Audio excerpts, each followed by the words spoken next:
तो मेरे प्यारे दोस्त, मैं आपका शुका सर आज क्लास 10th क्लास का ऑब्जेक्टिव प्रश्न हिस्ट्री के लेकर आया हूं और डिटेल पूर्वक मैं बताऊंगा। आप लोग बात को समझेंगे और याद रखेंगे, जिससे कि आपका ऑब्जेक्टिव प्रश्न एग्ज़ाम में कंप्लीट हो सके। तो स्टार्ट करते हैं। सबसे पहला चैप्टर यूरोप में राष्ट्रवाद। ओके, तो यंग यूरोप की स्थापना किसने की थी? तो यंग यूरोप की स्थापना का श्रेय मेजनी को जाता है। याद रखेंगे। यूरोप का मरीज किसे कहते हैं? तो यूरोप का मरीज तुर्की को कहा जाता है। जर्मन राइन राज्य निर्माण किसने किया था? तो जर्मन राइन राज्य संघ का निर्माण नेपोलियन बोनापार्ट ने किए थे। याद रखेंगे।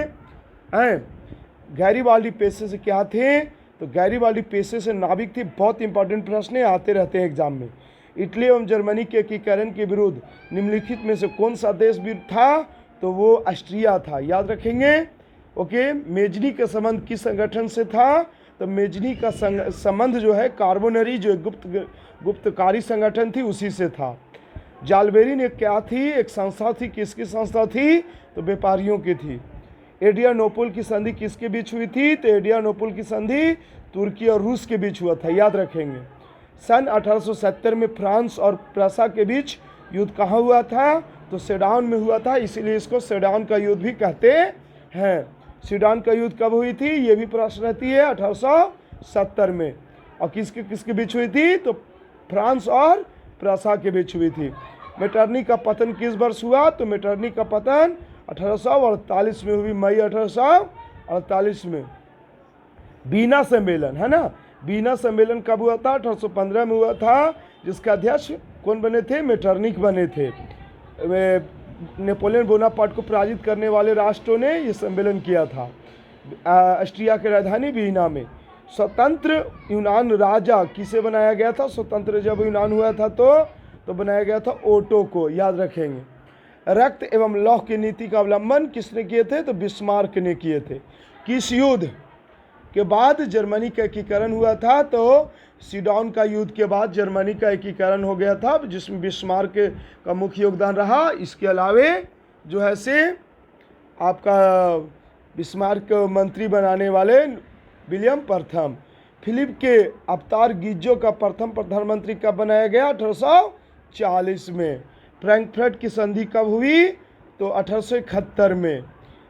फ्रांस में नारी को राष्ट्रवाद का प्रतीक किस रूप में चित्रित किया गया था?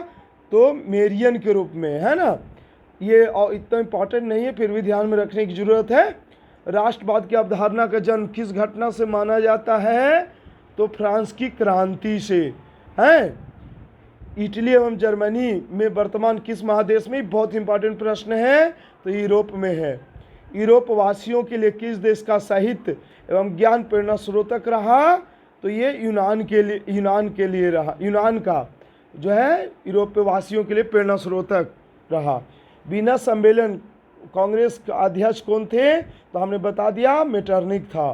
कुस्तुतुनिया की संधि कब हुई थी? तो 1832 में हुई थी। कॉन्ट काबूर को विक्टर एमेनुअल ने किस पद पर नियुक्त किया था? तो प्रधानमंत्री पद पर। जर्मनी ने नारी को राष्ट्रवाद का प्रतीक किस रूप में चित्रित किया? ये हमने बता दिया, जर्मेनिया के रूप में।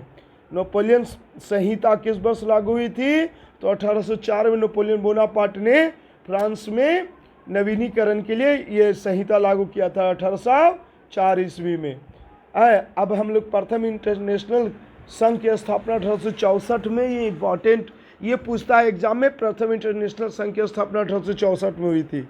और कहाँ हुई थी? तो लंदन में यहाँ बताया जा रहा है, लेकिन जहाँ तक हमको ख्याल है पेरिस में। द्वितीय इंटरनेशनल की स्थापना कब हुई थी? तो 1889 पेरिस में हुआ था। समाजवादियों का बाइबल किसे कहा जाता है? तो कार्ल मार्क्स के द्वारा लिखा गया 1867 में किताब दास कैपिटल। द मदर के लेखक कौन है? तो मैक्सिम गॉर्की है। यह माँ पुस्तक के लेखक भी आ जाता है। तो इंग्लिश में मदर कहते हैं, हिंदी में माँ कहते हैं। मैक्सिम गॉर्की इसके लेखक थे। इंग्लैंड में समाजवाद का जनक किसे माना जाता है? तो रॉबर्ट ओवेन को माना जाता है। रूस में दूसरी बार क्रांति कब हुई थी? तो 1917 में। पहली बार 1905 में हुई थी, जो असफल हो गया था। और दूसरी बार 1970 में, जो बल्शेविक क्रांति के नाम से भी जाना जाता है। अक्टूबर क्रांति या नवंबर क्रांति कहते हैं। अब हम लोग अगले चैप्टर हिंद चीन में राष्ट्रवादी आंदोलन की चर्चा करते हैं। तो अंकोर वाट का मंदिर का निर्माण किस शासक के द्वारा कराया गया था? तो सूर्यवर्मन द्वितीय को के द्वारा करवाया गया था, जो बहुत बड़ा मंदिर है विष्णु का। हिंद चीन पहुंचने वाला प्रथम यात्री कौन थी? बहुत आया है एग्जाम में, कई बार आए हैं, पुर्तगाली आया था। हिंद चीन में कौन से देश आते हैं? हिंद चीन में कौन कौन देश आते हैं? तो कंबोडिया, वियतनाम और लाओस, है ना। वियतनाम का प्रसिद्ध व्यापारिक बंदरगाह कौन था? तो फाइफो। वियतनाम में रहने वाले फ्रांसीसी क्या कहलाते थे? तो कोलोन कहलाते थे। बहुत इंपॉर्टेंट है। एकीकृत वियतनाम की स्थापना किस वर्ष हुई थी? तो 1975 में। The history of the loss of Vietnam के लेखक कौन थे? फॉन बोई चाऊ। अंकोर वाट का मंदिर कहाँ है? तो हमने अभी तुरंत बताया, कंबोडिया में। वियतनाम युद्ध की समाप्ति किस अमेरिकी राष्ट्रपति के समय हुई थी? तो निकोलस जार, ये निक्सन के समय हुई थी। और वियतनाम राष्ट्रवाद दल नाम संगठन कब कायम हुआ था? तो 1914 में। वियतनाम लोकतांत्रिक गणराज्य की स्थापना कब हुई थी? 1945 में। हुआ हावो आंदोलन किस प्रवृत्ति का था? तो क्रांतिकारी धार्मिक प्रवृत्ति का था। ये भी आता है इंपॉर्टेंट एग्जाम में। वियतनाम में टोकन फ्री स्कूल की स्थापना कब हुई थी? तो 1907 ईस्वी में हुआ था। हनोई समझौता कब हुई थी? 6 मार्च 1946 को हुई थी। मार्च 1946 में फ्रांस और वियतनाम में कौन सा समझौता हुआ था? तो हनोई समझौता हुआ था, है ना। याद रखेंगे, ऑप्शन भी दिया हुआ है 4 को। जो ऑप्शन हम बोलते जा रहे हैं उसको आप लोग याद करते चलिएगा। हिंद चीन में कोलोन किन्हें कहा जाता था? तो फ्रांसीसी जो निवास किए थे हिंद चीन में उसको कहा जाता था, यानी किसी। हिंद चीन क्षेत्र में अंतिम युद्ध समाप्ति के समय अमेरिका के राष्ट्रपति कौन थे? तो निक्सन थे। नरोत्तम सिहानू कहाँ के शासक थे? तो नरोत्तम सिहानू कंबोडिया के शासक थे। दियन बियन फू के युद्ध में किसकी हार हुई थी? तो फ्रांस की हार हुई थी। फ्रांसीसी हिंद चीन का गठन कब किया था? तो 1887 में किया था। हिंद चीन में, ये इंपॉर्टेंट 20 वाला क्वेश्चन इंपॉर्टेंट नहीं है, ध्यान में रखेंगे केवल। हिंद चीन में बसने वाले फ्रांसीसी हमने पहले भी बोल दिया, कोलोन कहा जाता था। हिंद चीन का शाब्दिक अर्थ होता है पथ प्रदर्शक। यह है एग्जाम में। कंबोडिया को स्वतंत्र राज्य की मान्यता कब प्राप्त हुई? तो 1954 ईस्वी में, ध्यान में रखना। जनेवा समझौता किस वर्ष हुई थी? तो जनेवा समझौता याद रखेंगे मई 1954 में, याद रखना है। अब हम लोग जो है से भारत में राष्ट्रवाद, सविनय अवज्ञा आंदोलन कब और किस यात्रा से शुरू हुआ था? तो दांडी यात्रा जो 1930 से शुरू हुई थी। जलियांवाला बाग हत्याकांड कब हुई थी? कई बार एग्जाम में पूछे गए हैं प्रश्न। 13 अप्रैल 1919 को। वल्लभ भाई पटेल को सरदार की उपाधि बरदौली आंदोलन के दौरान किसान महिलाओं ने दिए थे उपाधि, ध्यान में रखना। रामपा विद्रोह कब हुई थी? तो 1916 में हुई थी। तो इस तरह से क्वेश्चन को याद रखेंगे, और अगर अच्छी लगे तो लाइक करेंगे, सब्सक्राइब करेंगे और कमेंट भी करेंगे। कोई सुझाव देना है तो उस पर करिएगा। हम जो ऐसे आपको बातों को पालन करेंगे। ओके। तो अखिल भारतीय ट्रेड यूनियन कांग्रेस की स्थापना कब हुई थी? तो 1920 ईस्वी, जिसको एटक भी कहा जाता है, अक्टूबर 1920। किस देश के शासक को खलीफा कहा जाता था? तो तुर्की देश के राजा को खलीफा कहा जाता था। हिंद स्वराज किसकी रचना है? तो हिंद स्वराज एक पुस्तक है जो गांधी जी की रचना है। चौरी चौरा कांड कब हुई थी? तो चौरी चौरा कांड 5 फरवरी 1922 ईस्वी को हुई थी। इसी कांड के बाद जो है से असहयोग आंदोलन गांधी जी वापस ले लिए थे। असहयोग आंदोलन का प्रस्ताव कांग्रेस के किस अधिवेशन में पारित हुआ था? तो दिसंबर 1920 नागपुर अधिवेशन में हुआ था, डी ऑप्शन। पूर्ण स्वराज की मांग का प्रस्ताव कांग्रेस के किस अधिवेशन में कब पारित हुआ? तो लाहौर अधिवेशन 1929 में पंडित जवाहरलाल नेहरू की अध्यक्षता में हुई थी। असहयोग आंदोलन किस बार शुरू किया गया था? तो असहयोग आंदोलन 1920 में हुई थी। राष्ट्रीय स्वयंसेवक संघ की स्थापना किसने और कब किए थे? तो 1925 में के.बी. हेडगेवार ने किए थे। ये भी बहुत इंपॉर्टेंट प्रश्न है। साइमन कमीशन भारत कब आया था? तो फरवरी 1928 में आया था, बी वाला ऑप्शन। पुणे समझौता कब हुई थी? तो पुणे समझौता 26 सितंबर 1932 को हुआ था। किसके बीच भी आता है परीक्षा में? तो गांधी जी और भीमराव अंबेडकर के बीच हुआ था। बिहार समाजवादी दल के संस्थापक कौन थे? तो जयप्रकाश नारायण थे, जिसको जेपी बाबू कहते हैं। ऑल इंडिया मुस्लिम लीग की स्थापना किस वर्ष हुई थी? तो 1906 में, है ना, आगा खां के नेतृत्व में।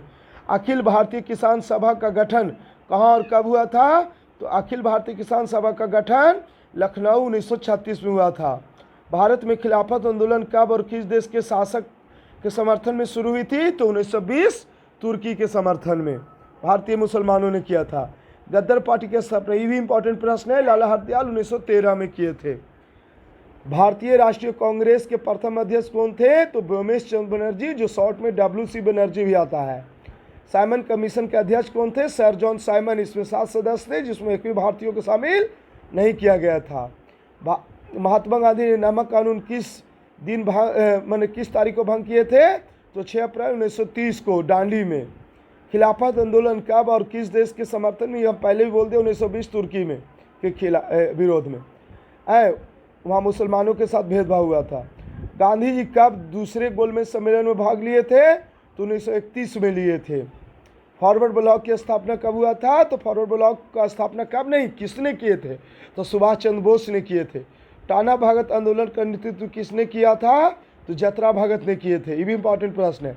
पब्लिक सेफ्टी बिल कब पेश किया गया था? तो 1929 में। नेहरू रिपोर्ट किस वर्ष प्रस्तुत किया गया था? तो नेहरू रिपोर्ट 1928 में। 1947 को भारतीय स्वतंत्रता संघर्ष किस नाम से जाना जाता है? तो गांधी युग के नाम से जाना जाता है। रॉलेट एक्ट किस वर्ष पारित हुआ था? तो रॉलेट एक्ट 1919 में पारित हुई थी। जलियांवाला बाग हत्याकांड के विरोध में किसने कैसर हिंद को उपाधि त्याग कर दिए थे? तो कैसर हिंद को उपाधि त्याग करने वाले व्यक्ति थे रविन्द्रनाथ, नहीं वो तो नाइट की उपाधि गांधी जी किए थे। लखनऊ समझौता किस वर्ष पूरा हुआ था? तो 1916 में। खून विद्रोह कब और कब शुरू हुआ था, कहाँ शुरू हुआ था? तो खून विद्रोह याद रखेंगे, छोटा नागपुर नहीं, उड़ीसा 1914 में। बरदौली नामक स्थान किस राज्य में है? तो ये गुजरात में, जहाँ भी सरदार वल्लभ भाई पटेल के नेतृत्व में बरदौली सत्याग्रह चलाई गई थी। किनके दबाव में सरकार ने चंपारण एग्रीन कमेटी का ये किए थे जांच करने के लिए? तो गांधी जी के दबाव में। स्वराज दल की स्थापना किस वर्ष हुई थी? तो 1923 में। तो इस तरह से मेरे प्यारे बच्चों, मेरे सोना, क्वेश्चन को याद रखेंगे और समझेंगे, और जो है से अगर किसी तरह दिक्कत होती है तो पूछने का काम करिएगा, कमेंट में लिखिएगा, लाइक करिएगा, शेयर करिएगा दोस्तों के बीच में। आज हम ये, और इसी तरह से मैं हर चैप्टर का कई पार्ट में मैं वीडियो लाऊंगा, ऑब्जेक्टिव प्रश्न का, हर विषय का, 10वीं वर्ग के हर विषय का, और 10th का भी और 12th का भी। तो लाइक करिएगा, चैनल को सब्सक्राइब करिएगा अवश्य। तो चलिए भाई, आपके अशोका सर आपसे विदा लेते हैं, अगले वीडियो के लिए इंतजार करिए। जय हिंद, जय भारत।